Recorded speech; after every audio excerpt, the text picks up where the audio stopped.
வணக்கம். இப்போ நம்ம வந்து காஞ்ச நார்த்தங்காயை ஊறுகாயை வந்து எப்படி தாளிக்கிறதுன்னு பார்ப்போம். ஃபஸ்ட்டு வந்து இது நல்லா காஞ்சிருச்சு பாருங்கள். இது நல்லா காஞ்சது வந்து கொஞ்சம் ரஃப்பாக தான் இருக்கும். இதை நம்ம வந்து கொஞ்சம் நேரம் ஊற வைக்கணும். அதுக்கு முந்தி என்ன பண்ணணும், இதில் இருக்கிற சீடெல்லாம் எடுத்துக்கணும். இது போல் நிறையா இருக்குது பாருங்கள். இந்த மாதிரி சீடெல்லாம் எடுத்து கீழே போட்டுட்டு இந்த சொலலாம் இருக்குது பாருங்கள், இதெல்லாம் சாப்பிட்லாம், ஒன்றும் தப்பு இல்லை. இதை பொடி பொடியாக கட் பண்ணி நல்லா அலசி புழிஞ்சு வச்சுக்கணும். இந்த மாதிரி இப்போ இந்த பாத்திரத்தில் இருக்குது பாருங்கள், பொடி பொடியாக கட் பண்ணி ஒரு 4-5 தடவை நல்லா அலசி புழிஞ்சு எடுத்து வச்சுருக்கிறேன். இப்போ இதுலேயும் உப்பு இருக்குது, அதனால் நம்ம இந்த ஊறுகாயில் உப்பு சேர்க்க போகிறது இல்லை. இதிலே உப்பு இருக்கிறதால இப்போ அடுத்தது என்ன செய்யணும்னா, நம்ம என்ன செய்யணும்னா, 1 ஸ்பூன் அளவுக்கு கடுகை எடுத்து எண்ணெய் இல்லாமல் நல்லா வறுத்து வச்சுருக்கிறோம். வறுத்து வச்சுதான் கடுகுனா இப்படி நல்லா நம்ம நுணுக்கணும்னா அப்படியே அது மாவாக ஆகும்.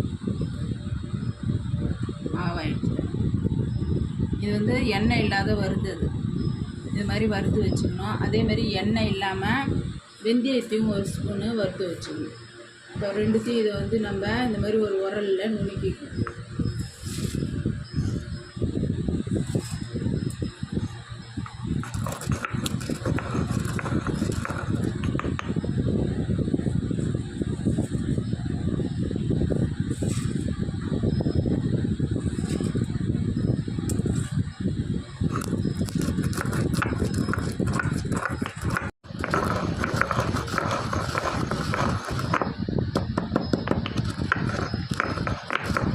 இப்போ இது மாதிரி மழை வெந்தயத்தை நுணுக்கிக்கிட்டு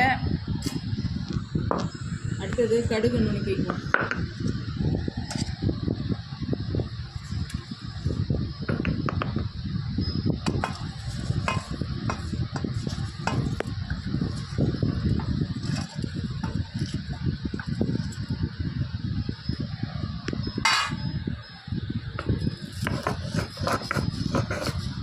அடுத்தது கடுகு நுணுக்கணும். கடுகு வந்து எண்ணெய் இல்லாத பொடிச்சு வச்சுருக்குறோம், எண்ணெய் இல்லாத வறுத்து வச்சுருக்குறோம். இப்போ வந்து இதை பொடிக்க போகிறோம்.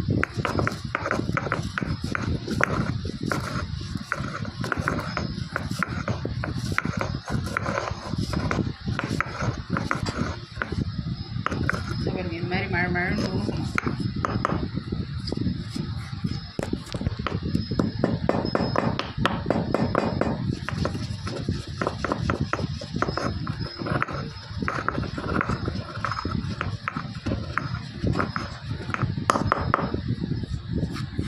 மாரி மழைன்னு ஆகணும். நல்லா நம்ம கொஞ்சமாக செய்கிறதால நம்ம வந்து இந்த உரல்லே செஞ்சுக்கிறோம். கொஞ்சம் நிறையா செய்கிறவங்க மிக்சியில் சின்ன ஜாடியில் கூட போட்டு நுணுக்கிக்குங்க.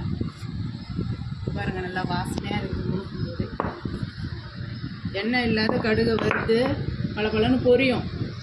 அந்த ஸ்டேஜில் இது போல் எடுத்து பொடி செஞ்சு வச்சுக்கணும். இப்போ இந்தாண்டை வந்து இந்த ஊறுகாயை கட் பண்ணி ஊறுகாயை பொடி பொடியாக கட் பண்ணி நல்லா அலசி புழிஞ்சு 4-5 தடவை நல்லா கழுவணும். கழுவி நல்லா அலசி புழிஞ்சு வச்சுருக்கிறேன். இப்போ இதை எப்படி தாளிக்கலான்ட்டு பார்ப்போம்.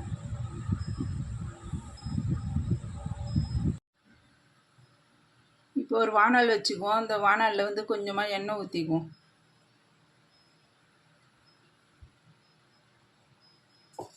எண்ணெய் ஊற்றிட்டு எண்ணெய் நல்லா காயட்டோன்னு சொல்லிவிட்டு, நம்ம ஏற்கனவே வந்து கடுகு பொடி நுணுக்கி வச்சுருக்குறோம், கடுகும் வெந்தயத்தையும். அதனால் வந்து சும்மா கொஞ்சமாக ஒரு கடுகை போட்டு தாளிச்சிருவோம்.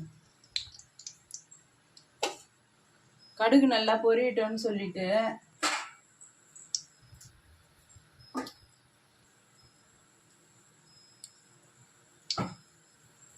பொரிஞ்சிருச்சுங்களா? இப்போ நம்ம வந்து அலசி கட் பண்ணி புழிஞ்சு வச்சுருக்குறோம் பாருங்க, அந்த ஊறுகாயை அதில் போட்டுக்கோங்களா.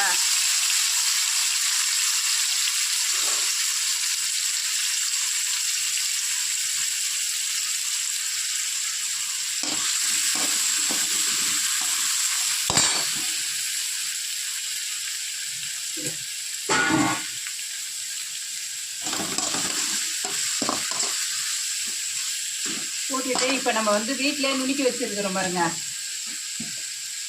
மிளகாப்பொடி. நம்ம வீட்டிலே அரைச்சி வச்சுருக்கோம் இல்லைங்களா குழம்பு மிளகா பொடி, இப்போ அதை தான் நான் போடுறேன். இதுக்குன்னு தனியாக நான் வந்து மிளகா பொடியெலாம் நுணுக்கலை, வெறும் மிளகா நுணுக்கி போடணும்.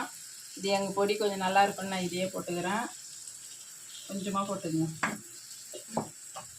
போட்டுட்டு இது நல்லா தொழி விடணும். இப்போ அடுத்த ஸ்டெப்பு என்ன செய்யணும்னா, இப்போ நம்ம வந்து இந்த ஊறுக்காவிலே உப்பு இருக்கும். நார்த்தம் ஊறுக்கான்றது வந்து உப்பு நிறைய வச்சாதான் அது காயுமே, அதனால் அழுகாமல் காயும். அதனால் நம்ம என்ன செஞ்சோம், நிறைய உப்பு போட்டுட்டு இது என்ன தான் கழுவுனாலும் இதில் உப்பு இருக்குது. அதனால் நம்ம வந்து உப்பு எக்ஸ்ட்ரா போடக்கூடாது. இப்போ அடுத்தது நுணுக்கி வச்சோம் பாருங்களேன், கடுகு பொடி வெந்தய பொடி, இதை அது மேலே தூவி விட்டுற வேண்டியது தான்.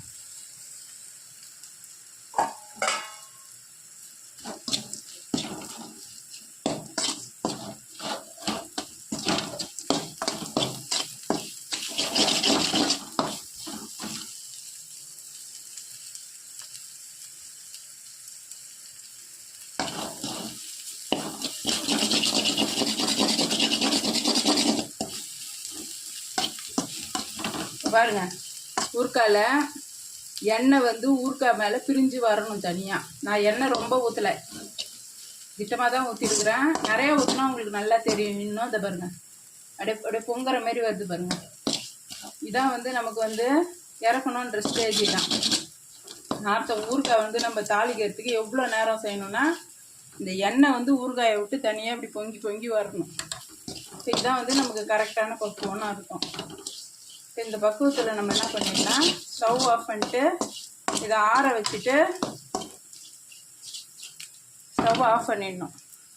ஆஃப் பண்ணிவிட்டு இதை நல்லா ஆற வச்சு பாட்டில் எடுத்து வச்சுக்கணும்னா இதை நம்ம நல்லா வச்சுருந்து சாப்பிட்லாம். கைப்படாமல் இருந்தால் அது மாட்டுன்னு வந்து நேர்க்கும், வீணாவாத அழகாக சாப்பிட்டுடலாம். பூசை வராது, பூரணங்கன்னு பிடிக்காது. எப்படி இருக்கு பாருங்கள், பல பலன்னு. இது மாதிரி செய்யுங்க, சூப்பராக இருக்கும், நல்லாயிருக்கும். சாப்பிட்டோம்னா இது வந்து ஜீரண சக்திக்கு நல்லது. ரொம்ப வயிற்றுல இருக்கிற புண்ணை ஆற்றும், செரிமான கோளாறுலாம் சரி பண்ணும், பித்தத்தெல்லாம் எடுத்துரும். இதுமாரி செஞ்சு சாப்பிடுங்க. நன்றி, வணக்கம்.